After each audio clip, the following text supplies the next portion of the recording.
What's up everyone, welcome to this video. In this video I will show you how to turn off keyboard typing sound on Galaxy S25 Ultra. So first of all, open settings. Now in settings, scroll down and here tap on sounds and vibration. Now here tap on system sound. And here you will see a Samsung keyboard button.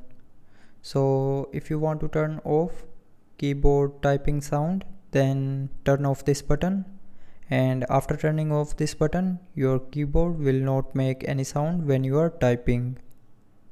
So with this button you can turn on or turn off keyboard typing sound in Galaxy S25 Ultra. So I hope you liked the video. Thanks for watching.